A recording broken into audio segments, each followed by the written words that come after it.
फाल्गुनन्द गाउँपालिका वडा नम्बर 1 नौमीडाँडा र फिदिम नगरपालिका वडा नम्बर 6 शिवाको सङ्गम स्थलमा रहेको धार्मिक पर्यटकीय तथा ऐतिहासिक स्थल तिजुक मन्दिरमा धुमधामका साथ संसारी पूजा सम्पन्न गरिएको छ।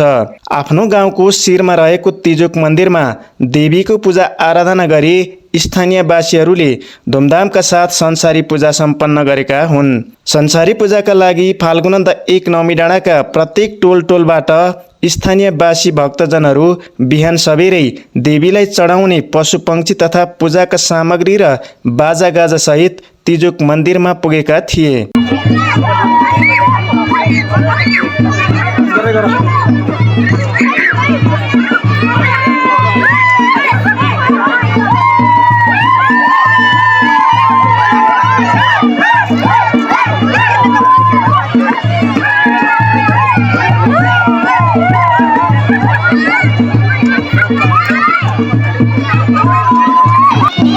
मन्दिरमा विधिपूर्वक पूजा आज सम्पन्न गरेपछि भक्तजनहरूले पर्यटकीय स्थल तिजुक डाँडामा घुमघाम, विभिन्न ठाउँहरूको दृश्य अवलोकन, नाचगान तथा प्रसाद ग्रहण गरी दिनभरि नै बिताएका थिए।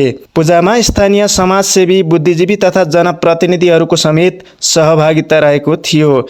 संसारी पूजाको बारेमा बताउनु हुँदै पूजामा सहभागी हुनुभएका फाल्गुनन्द गाउँपालिका वडा नम्बर 1 का वडाध्यक्ष ओम प्रसाद आङदेम्बे, यो आज पहिले बुढापाकाले गरी ल्याएको यो संसारी पूजा जहिले पनि हामी 1 वर्षमा चाहिँ संसारी पूजा गर्ने गर्दछौँ र बुढाले गरी ल्याएकोलाई चाहिँ त्यहीलाई फलोअप गरेर चाहिँ हामीले अहिलेसम्म गरेका छौँ र यो संसारी पूजाले कमसेकम यो गाउँको एउटा पहिलेको इतिहास अनि इतिहासमा चाहिँ तिजकमा चाहिँ पूजा गर्दाखेरि रोग ब्याज जाने, तिजकमा पूजा गर्दा पानी पर्ने, हरिरी लाग्दा पानी पर्ने, अब यस्तै कुराले चाहिँ पहिलेदेखि गरी ल्याएको छौँ। त्यही आधारले पनि आज पनि संसारी पूजा यो 72 सालको पहिलो चोटि हामीले अहिले वैशाखमै सुरुवात गरौँ भनेर चाहिँ वैशाखमा चाहिँ स्टार्ट गरेको छ। प्रत्येक वर्ष वर्षायाम सुरु हुनुभन्दा पहिले सबै गाउँटोलबाट स्थानीयवासीहरू भेला भई गरिने यो पूजा यस वर्ष भने केही फरक ढङ्गले सम्पन्न गरिएको छ।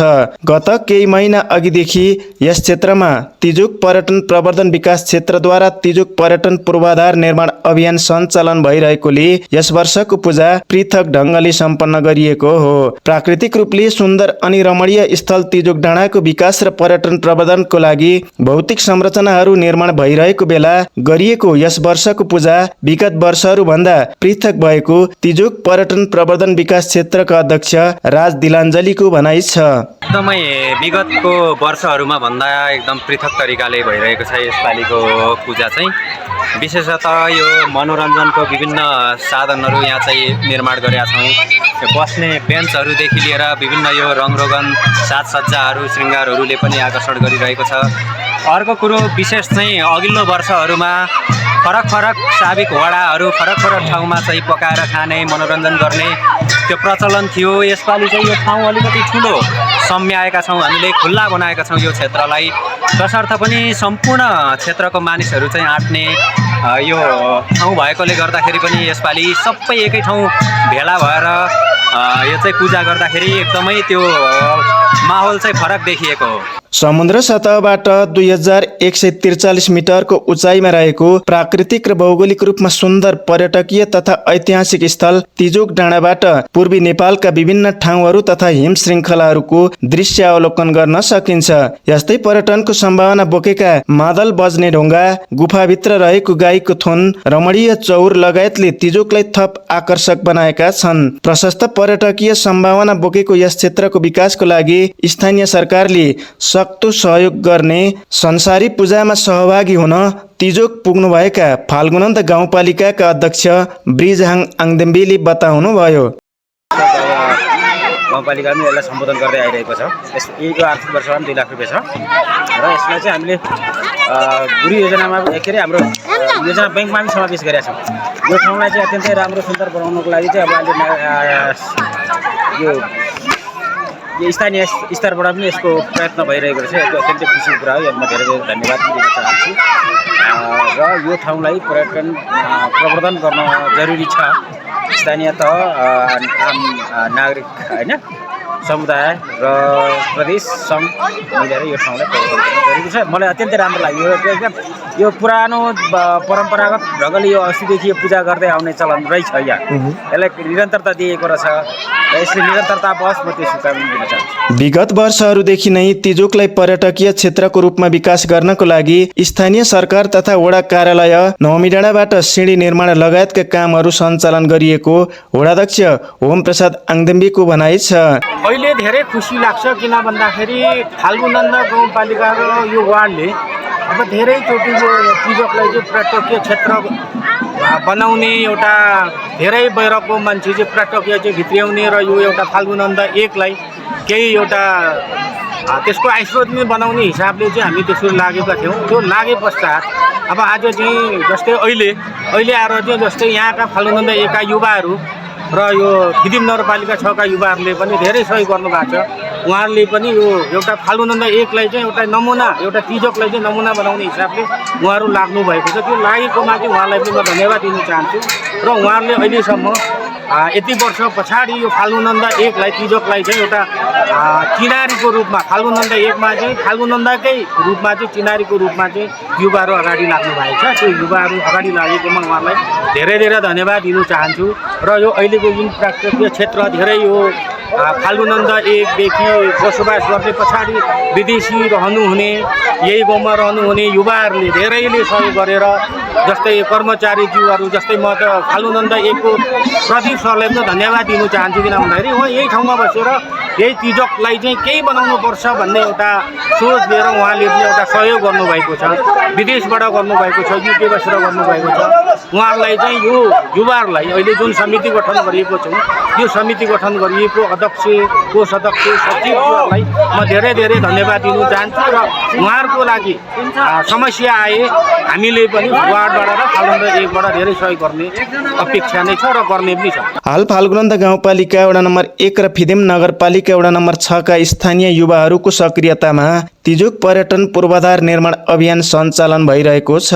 देश विदेशमा रहनुभएका सहयोगी दाताहरूको सहयोगमा पर्यटन मन्त्री विभिन्न भौतिक संरचनाहरू समेत निर्माण भइरहेका छन्। तिजुक डाँडा पर्यटकीय स्थलको रूपमा विकास भइरहेको समयमा भएको यस वर्षको पूजामा सहभागी हुन आफ्नो गृह गाउँ पुग्नुभएका जिल्ला समन्वय समिति 5 थरका प्रमुख रामराज आङदेम्बे संसारी पूजा तथा यस क्षेत्रको विकासको बारेमा भन्नुहुन्छ। खासमा मेरो बुझाइमा मैले अब कति बुझ्न सकेँ होइन, मैले बुझ्न सकेसम्म चाहिँ यो हामीले पहिलादेखि सानैदेखि बुझ्दाखेरि यहाँनिर एकदम अलिकति जब खडेरी पर्छ अनि त्यहाँदेखि अब यो बेलामा चाहिँ पानीको लागि आराधना गर्नको लागि पानी पार्नको लागि गरिने पूजा भनेर हामीले बुझ्छौँ सर्टकटमा चाहिँ। हजुर, अब यो आफ्नै गाउँठाउँ पनि हो, तपाईँको आफ्नै गाउँठाउँ पनि हो। अहिले अलिकति यो पर्यटकीय स्थलको रूपमा भौतिक संरचनाहरू निर्माण हुँदैछ। अब यहाँ चाहिँ तपाईँले आफ्नो तर्फबाट चाहिँ यहाँ के अरू के आवश्यकताहरू छन्, यहाँ चाहिँ के भइदिएदेखि हुन्थ्यो जस्तो लाग्छ तपाईँलाई? यो अब एक प्रकारले भन्यो भने यो साँच्चै भन्यो भने यो मैले देखेको सपना हो। यसलाई चाहिँ बहुधार्मिक पर्यटकीय स्थल बनाउनु पर्छ भनेर चाहिँ मैले धेरै वर्ष अगाडि मैले एउटा परिकल्पना म कोही बेला स्थानीय तहमा चाहिँ नेतृत्व गर्ने अवसर पाएँ भने मैले त्यो एउटा परिकल्पना गरेको थिएँ। वास्तवमा त्यसको लागि एकदम राम्रो ठाउँ हो र यहाँनिर अहिले लगभग त्यसलाई नै सम्बोधन गर्ने गरी कार्यहरू सुरु भएको छ। अब यहाँनिर अलिक केही कुराहरू गर्न बाँकी देखेको छु, त्यो केही कुराहरू भएको छ। सबै धर्मलाई चाहिँ यहाँनिर प्रतिनिधित्व गर्ने गरी सबै धर्मको चाहिँ उपस्थिति रहने गरी यसलाई चाहिँ विभिन्न प्रतीकहरू यहाँनिर राखौँ। अब सम्भव भयो भने भोलि बिस्तारै अब ठुला मन्दिरहरू चाहिँ अलिक बिस्तारै त्यो सम्भव हो भने गरौँला। अब सबै धर्मलाई प्रतिनिधित्व गर्ने अब प्रतीकहरू चाहिँ यहाँनिर हामीले चाहिँ स्थापना गरौँ भन्ने लागेको छ। लगभग त्यो धेरैको भएको छ, कति भएको छैन, त्यसको लागि गर्नलाई यहाँनिर छलफल पनि भइरहेछ। तपाईँले आफ्नो तर्फबाट व्यक्तिगत तर्फबाट भनौँ अथवा जिल्ला समन्वय समिति 5 तर्फबाट चाहिँ यो स्थलको लागि के गर्ने सोचमा हुनुहुन्छ या के गर्नु भएको छ? अब यहाँनिर के आवश्यकता पर्छ? अब यहाँनिर चाँडै चाहिँ मैले एउटा देखेको यहाँको लागि एउटा खानेपानीको धारा, खानेपानी चाहिँ एकदम पर्मानेन्ट खानेपानी चाहिँ एकदम आवश्यक छ। मैले वडा अध्यक्षजीलाई पनि भनेको छु, यहाँको स्थानीय साथीहरूलाई भनेको छु, उहाँहरूले रेडी गर्नुभयो भने, मुहानको व्यवस्था गर्नुभयो भने खानेपानीको लागि म लागि पर्छु। अरू अन्य कुरा व्यक्तिगत रूपमा अरू कुराहरू गर्नलाई अब यहाँ भोलि के आवश्यक पर्छ त्यसको लागि म यहाँनिर वडासँग सम्पर्क गरेर मैले गर्छु। तिजोक मन्दिरमा पूजाआजा गरे पश्चात गाउँमा खडेरी नलाग्ने, अन्न बाली सप्रिने तथा रोग व्याध नलाग्ने जनविश्वास रहिआएको छ। प्रत्येक वर्ष गाउँको शिरमा रहेकी देवीको पूजा आराधना गरेर मात्र खेतीपातीको काम सुरु गर्ने गरेको स्थानीय कृषकहरूको भनाइ छ।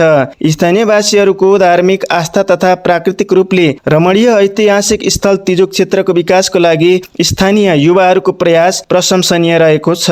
सबैको साथ र सहयोगमा यो क्षेत्र चाँडै पर्यटकीय क्षेत्रको रूपमा विकास हुने सम्भावना रहेको देखिन्छ।